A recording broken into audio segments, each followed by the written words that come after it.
आज मैं आपको 20K to 200 के डेस्टिनेशन का 2 जून से 6 जून के दौरान का जो ट्रेडिंग सेशन है उसका मैं आपको समरी बताने वाला हूं। चलिए आइए शुरू करते हैं।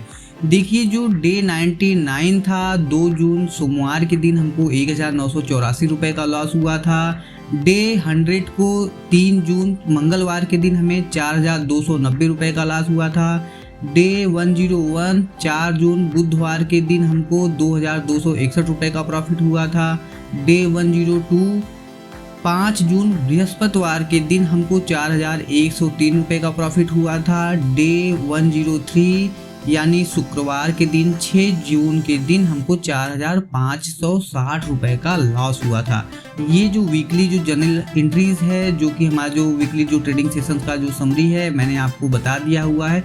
देखिए जो 4 जून को तो ठीक है। देखिए जो 6 जून का जो है, क्योंकि मैंने देखिए 4 जून और 5 जून को थोड़ा सा ओवर ट्रेडिंग भी किया हुआ है। जब आप हमारा जो कोटक नियो का जो मैं आपको स्क्रीन रिकॉर्डिंग लगा के दिखाता हूँ, जो मेरा प्रॉफिट एंड लॉस स्टेटमेंट है, आप उसमें देखोगे तो उसमें शायद 62 या 82 ऐसा समथिंग कुछ उसमें ट्रेड एग्जीक्यूट किए गए थे। जो ऑर्डर्स थे वो एग्जीक्यूट किए गए थे। वो आप देखोगे तो आप समझ जाओगे कि मैंने वहाँ पे क्या गलतियाँ किया हुआ है। लेकिन जो 6 जून के दिन यानी शुक्रवार के दिन जो हमारा जो सबसे बड़ा लॉस हुआ था वह जो पहला ट्रेड था उसी में हुआ था, जिसका जो मैं एंट्री आपको समझा देता हूँ।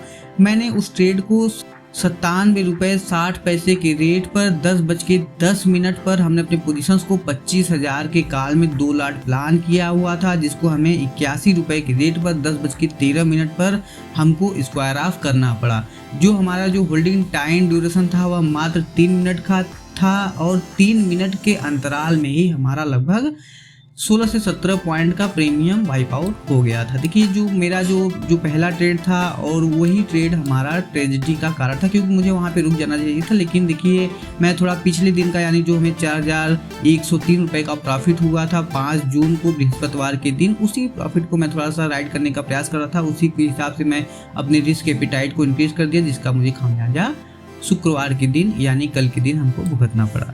देखिए इस ट्रेड के बारे में आपको समझाता हूँ। देखिए यहाँ पे अगर आप ध्यान से देखोगे तो यहाँ पे एक evening star candlestick formation form हुआ था, लेकिन मैं इसके इवनिंग स्टार कैंडलस्टिक फॉर्मेशन के हाई के ऊपर यानी देखिए ट्रेंड अगर डाउन है तो आपको ये मैं बार बार बोलता हूँ कि अगर ट्रेंड डाउन है तो मार्केट हमेशा रेसिस्टेंस को रिस्पेक्ट करता है, अगर ट्रेंड अप है तो मार्केट हमेशा सपोर्ट को रिस्पेक्ट करता है। तो मार्केट का ट्रेंड डाउन था। डाउन होने की वजह से जब यहाँ पे 24,715 रुपये मार्केट निकलने लगा तो यहाँ पे बहुत तेज़ी से मार्केट ब्रेकआउट करने के बाद ऊपर की तरफ गया।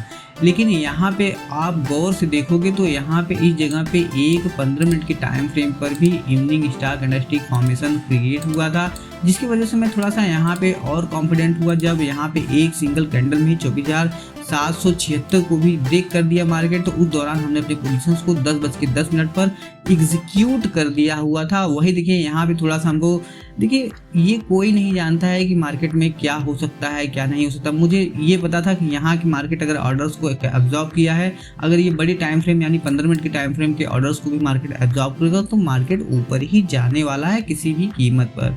तो यहाँ पे वही हुआ भी। लेकिन देखिए होता है कि आपकी टाइमिंग ही सब कुछ डिपेंड करता है कि आपका टाइमिंग किस तरीके का रहता है इस ट्रेड में।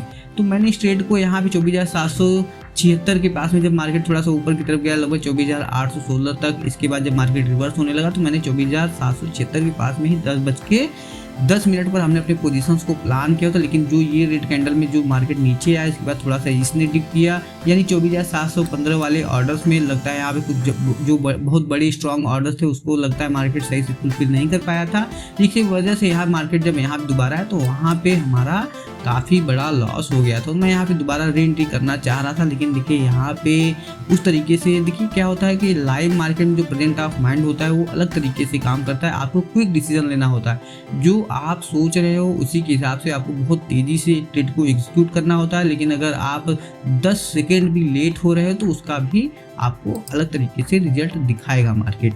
तो यहाँ पे हमारा जो पहला ट्रेड था इसमें इसी तरीके से लॉस हुआ जब ये मार्केट बहुत तेज़ी से आया। 10:13 पर हमारा स्टॉप लॉस ट्रिगर हुआ। देखिए मैं 20 पॉइंट का, क्योंकि हाई वोलेटिलिटी थी और मैं 15 मिनट के टाइम फ्रेम के इवनिंग स्टार कैंडलस्टिक फॉर्मेशन का स्टॉप लॉस हंटिंग प्लस ये जो 3 मिनट के टाइम फ्रेम का जो ये रिवर्सल था, यहाँ जब मार्केट बहुत तेज़ी से ऊपर गया, जो हमारा जो इवनिंग स्टार कैंडलस्टिक फॉर्मेशन था यहाँ का जब ये ऑर्डर एब्जॉर्ब किया, तो वहाँ पे जब ये स्टॉप लॉस हंट करके ऊपर गया, तो वहाँ पे मैंने थोड़ी सी ये गलती किया कि देखिए यहाँ पे हमने अपने पोजीशंस को पंच कर दिया। मुझे थोड़ा सा वेट करना चाहिए, जो मार्केट ये रिटेस्ट करने आया था उस दौरान हमको पोजीशन को प्लान करना चाहिए था, बजाय इस जगह पे 24,776 के पास में। लेकिन देखिए मैंने आपको बाबा बोला है कि आपको प्रेजेंट ऑफ माइंड के साथ साथ अपने रिस्क एपेटाइट को ध्यान रखना पड़ता है, उसके साथ साथ आपको अपना स्टॉप लॉस को भी ध्यान रखना पड़ता है। और यहाँ पे हमने सबसे बड़ी गलती यही किया कि हमने स्टॉप लॉस को नज़रअंदाज करते हुए अपने ट्रेड को पंच कर दिया।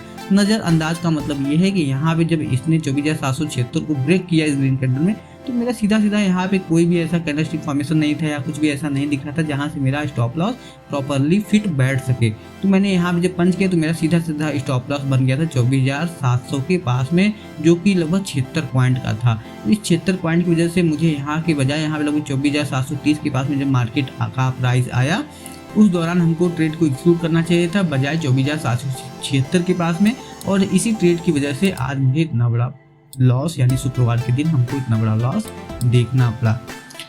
देखिए मैंने आपको पूरा ट्रेडिंग समरी बता दिया है। मैं वीकली अभी वीडियोस को अपलोड कर रहा हूँ, 2 दिन 3 दिन का भी मैं 2-3 दिन के गैप के हिसाब से मैं अपने वीडियोस को भी अपलोड करना चाह रहा हूँ। लेकिन मैं सोच रहा हूँ कि देखिए मैं इस मंडे से डेली रेगुलरली जो वीडियोस है उसको अपलोड करना शुरू करूँ, क्योंकि देखिए अगर आप डेडिकेट रहोगे किसी चीज़ के लिए और डिसिप्लिन रहोगे तभी मार्केट आपको पैसा देगा। लेकिन अगर आप अपने रूल्स को ब्रेक करोगे, हमेशा कुछ न कुछ नया चीज़ ट्राई करने का प्रयास करोगे, तो उसी तरीके से मार्केट आपको रिजल्ट दिखाता है। जैसा आप करोगे उसी तरीके से आपको उसका फल मिलने वाला है, तो उसको हमको एक्सेप्ट करना होता है और आगे बढ़ना होता है। आज के लिए बस इतना ही। बहुत बहुत धन्यवाद। Be disciplined.